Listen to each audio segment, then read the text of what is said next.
ग्रहण सूर्य की किस्मत होती, ग्रहण सूर्य की किस्मत होती, छोटी आयु मरता जो, राहु आयु औलाद हो शक्की, राज कमाई जलता जो।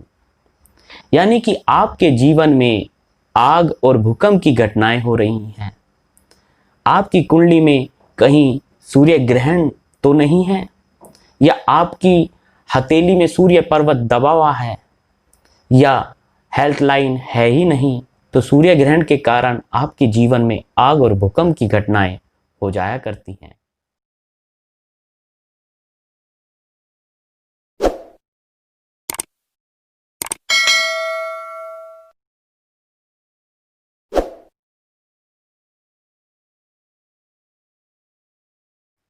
इल्म ज्योतिष लाल किताब में पंडित रूपचंद जोशी जी की कलम से आज का विषय है ग्रहण का। जब दुनियावी ग्रहण होता है, जिस समय भारत में ग्रहण देखा जाता है, तो गोचर में होता क्या है, क्या घटनाएं होती है गोचर में। सूरज और पृथ्वी और चंद्रमा एक सीध में आ जाते हैं। जो पृथ्वी अपने पथ पर घूमती है, उस पथ में घूमते वक्त चंद्रमा और सूरज एक स्थिति ऐसी आ जाती है कि उस पर सूरज और चंद्रमा आमने सामने होने से उसकी छाया पृथ्वी पर पड़ती है, तो ग्रहण हो जाता है। यानी कि एक ग्रहण उस वक्त पैदा हुआ बच्चा, जब सूरज, चंद्रमा और राहु आप देखेंगे उनकी कुंडली में, तो उस वक्त हकीकत में ग्रहण होगा। एक दूसरा गोचर के अनुसार राहु और सूरज का मिलन, वो भी ग्रहण है। मगर जो पहला ग्रहण हम बता रहे हैं, जिसमें चंद्रमा भी बीच में आ जाएगा, वो ग्रहण ज्यादा मंदा ग्रहण है। ग्रहण तो दोनों मंदे हैं, मगर चंद्रमा के आने से आपकी माता को दिक्कत और सेहत को दिक्कत और आयु तक को खतरा हो जाता है। यानी कि ग्रहण के वक्त कहते हैं कि माताओं को बाहर नहीं निकलना चाहिए, गर्भवती माताओं को बाहर नहीं निकलना चाहिए। छोटा बच्चा उस समय अस्वस्थ पैदा होता है। जिन कुंडलियों में सूरज, चंद्रमा और राहु की स्थिति है, उसमें सूरज यानी कि उनकी जिस्मानी हेल्थ और चंद्रमा उनकी माता, स्वास्थ्य भी हल्का रहेगा और माता का स्वास्थ्य भी हल्का रहेगा। जीवन वक्त दिन और रात दुखी रहेंगे, क्योंकि रात की चांदनी और दिन का सूरज, दिन और रात दुखिया ही दुखिया रहेंगे। पैसों की दिक्कत रहेगी, माता का सुख नहीं होगा, अल्पायु हो सकता है बच्चा। तो उस वक्त पैदा हुए हुए बच्चे का उपाय तुरंत कर लिया जाए। वहीं सूरज राहु का जो ग्रहण होगा, वो आपके दुनिया में हर वक्त हर चीज में एक दीवार की तरीके से राहु का अड़चने पे अड़चने पैदा करता रहेगा, और ऐसी अड़चने पैदा करेगा कि आपके कोई भी काम सीधे तौर पर नहीं होंगे। बात करते हैं जिनकी कुंडली में सूरज राहु की स्थिति बनी हुई है, उनको दिमाग की प्रॉब्लम रहती है, नौकरी में दिक्कत बनी रहती है, सरकारी अदालती झगड़े चलते रहते हैं, जिस्म उनका हर वक्त जलता रहता है, उनको हार्ट प्रॉब्लम्स या बीपी की प्रॉब्लम्स हो जाया करती है। इसलिए वो सचेत रहें और समय समय पर उपाय करते रहें। आज की वीडियो में हम एक एक करके बहुत अच्छे उपाय देने जा रहे हैं। इस वीडियो में स्किन की प्रॉब्लम, स्किन पे दाग धब्बे, काली झाइयाँ पड़ जाती हैं, चेहरे पर धब्बे पड़ जाते हैं, स्किन जली जली रहने लगती है उनकी, या उनकी बॉडी पे कहीं ना कहीं बड़े बड़े चकदे पड़ जाते हैं, या लहसुन के बड़े बड़े निशान हो जाते हैं, ये सूरज राहु की स्थिति है। यानी कि ग्रहण उनकी बॉडी पर अब तवचा तक आ चुका है। तो ऐसी स्थिति में उनके जीवन में हर समय भय, डर, आग, जहमत, बीमारी और भूकंप, जैसे दुनिया में भूकंप आता है, ऐसे जीवन में भूकंप चलता रहता है। जब ये ग्रहण कुंडली के खाना नंबर 9 में और 12 में गुरु के घर में बैठा हुआ है, या उस वक्त बच्चे का जन्म हुआ है जिस समय ये गोचर के अनुसार सूरज राहु या सूरज चंद्र राहु 9वें घर में या 12वें घर में होगा, तो ये पूरे सबाब पर होगा ग्रहण। और 10वें घर में, 11वें घर में शनि के घर में बैठने से सूरज पर एकदम टक्कर पड़ेगी, वहां पर आयु शक्ति हो जाया करती है।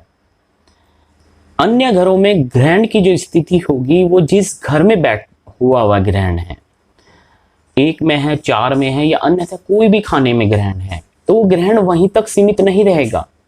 जिस प्रकार भूकंप आता है और एक जमीन के अंदर लावा बहता है, यानी कि ज्वालामुखी फटता है तो एक लावा बहता चला जाता है और जहां जहां लावा जाता है वहां पर सर्वनाश करता चला जाता है।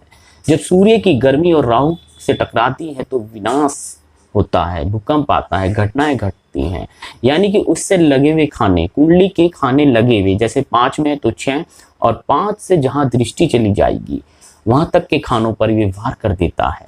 वहां तक के खानों में कहीं ना कहीं खराबियां हो जाती हैं इस ग्रहण के कारण।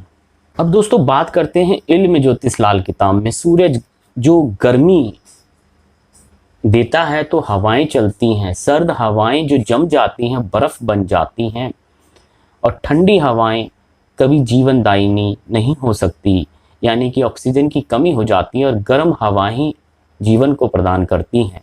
ग्रहण के वक्त आपकी कुंडली में बैठा बृहस्पति कितनी भी अच्छी हालत का हो, वो बृहस्पति अच्छे फल नहीं देगा। यानी कि सूरज खराब होगा तो बृहस्पति भी खराब तुरंत हो जाएगा। और सूरज राहु का ग्रहण होगा तो इसका असर उसके मित्र ग्रहों पर भी आएगा, यानी कि मंगल, चंद्रमा और बृहस्पति की कारक चीजें, यानी कि भाई, माता और बुजुर्गों पर कहीं ना कहीं शान और शौकत पर ये परेशानियां आपको देखने के लिए मिलेंगी। ये अपनी उम्र, यानी कि राहु उम्र तक शक्की है। शुरू में पोइट्री में बताया कि आयु राहु औलाद शक्की, 42 से 45 साल अरसा तक उम्र तक कहीं ना कहीं आपकी औलाद की दिक्कतें रहेंगी। जहमत, बीमारी और उलझने, हर काम में रुकावट बनी रहेंगी। सरकार से कोर्ट कचहरी जुड़ जाए, मुकदमेबाजी हो जाए। ये 42 साल से 45 साल उम्र पर पूरे स्वभाव पर आकर के ही कहीं ना कहीं शांति मिलेगी। वैसे तो जीवन में ये शुरू से ही घटनाएं देखने को मिलेंगी आपको। कहीं ना कहीं जब राहु एक दीवार बनकर उनके हर कदम पर अड़चने डाल रहा था तो रास्ता कहीं ना कहीं चमक दूसरी तरफ हो जाएगी। यानी कि हेल्थ अगर जो उनकी कहीं ना कहीं कमजोर है तो पैसे की तंगी नहीं होगी, और पैसे की तंगी है तो हेल्थ जरूर अच्छी रहेगी।